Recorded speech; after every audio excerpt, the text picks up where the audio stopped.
Hey, it's Brian from Lazy's Frag House. Just want to share a couple of products that I produce here. First up, we've got the Tisbe Reef Pods.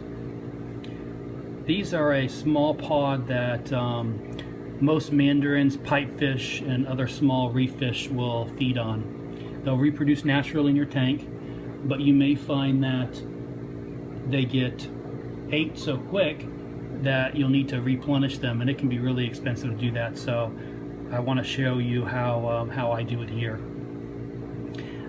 Basically what I do is I take a 5-gallon bucket. I like to use white so I can see the pods inside of the bucket.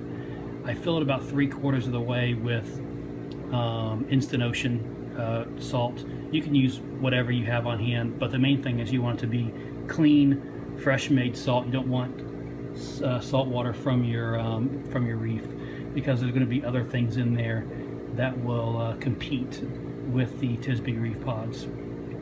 So basically you fill that about 3/4 full, and then you want to add a good quality phytoplankton. You'll see a couple of different types out there. I like to use a marine, how do I say this? A marine phytoplankton, not a freshwater phytoplankton. Believe it or not, a lot of the products that are on the market have a lot of freshwater phytoplankton in it. And it will feed the pods and they will grow, but the problem is it will die very, very quickly, and that just produces waste, and it's just that much more water changes you're gonna have to do in your culturing bucket. So I like to use a good quality marine live phytoplankton. Basically what I do is once I have the water in there, I've got the pods I put in. 1 bottle of these pods, or even a half bottle would be good. It's always good to save in your refrigerator some pods. That way, in case for whatever reason you lost your culture, you don't have to go buy them again. You can, you'll have them in your refrigerator. So once you've got your pods and your salt water all together, you put a little bit of phytoplankton in, just enough that you can't see to the bottom of the bucket. If you're using a 1-gallon bucket, you may be able to see down to the bottom, but in a 5-gallon bucket, you certainly can't if you're using enough phytoplankton. The Tisbe pods will feed on the plankton, and then they'll reproduce inside of the bucket. And what will happen after about 2 or 3 days, you'll notice that the water will begin getting clearer and clearer, and that's because they're consuming all that is inside of the bucket of water. So you want to add new phytoplankton every 2 to 4 days, depending on how many pods you've got growing in there. And then what you do when you're ready to culture them, or I guess I say culture, but remove them from the bucket, you can pour them into what's called a sieve.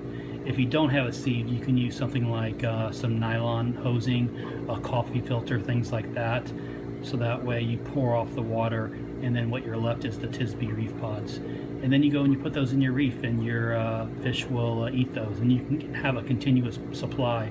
In 1 5-gallon bucket, I usually can get 4 to 6 of these bottles, and you can kind of see how many pods are in the bottles. I mean, there's thousands of them in there, but I can get that about every week. So pretty straightforward, pretty easy to do. If you want to purchase some of this, contact me. You can shoot me a text at 937-344-3956. I've got a website, it's lazysfraghouse.com. I'm on Facebook. But I also have is the phytoplankton that you'll need to grow these. Now, my phytoplankton may be a little bit more than what you would get at your local fish store. It's $15, but it's a big bottle and it's really dense. I've got this.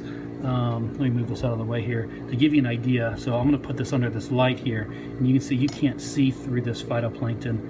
I mean, you can't even see in there, 1/8 of an inch, because it's so dense. It's there really is a lot in here, and you can feed your reef directly with this, or you can culture the Tisbe pods. And if you're doing rotifers or you're doing other type of pods, pretty much just about everything will feed on this. And to give you an idea, you can get this close up here. You kind of see the amount of pods that are in a bottle.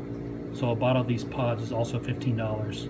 So it's a total of $45 if you want to get both types of phyto and a bottle of pods. You don't need both types. I like to use a mix because The green phyto is 2 to 4 microns. This brown phyto is 5 to 7. So depending on the size of the pods, and the tisbe reef pods, whether they're babies or they're full adults.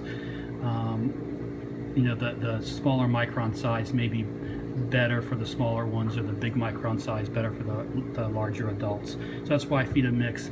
I've never actually tested just with one. I'm sure it'd probably work, but since I have it, I use both. So that's about it. If you got any questions on this at all, you can always shoot me a text.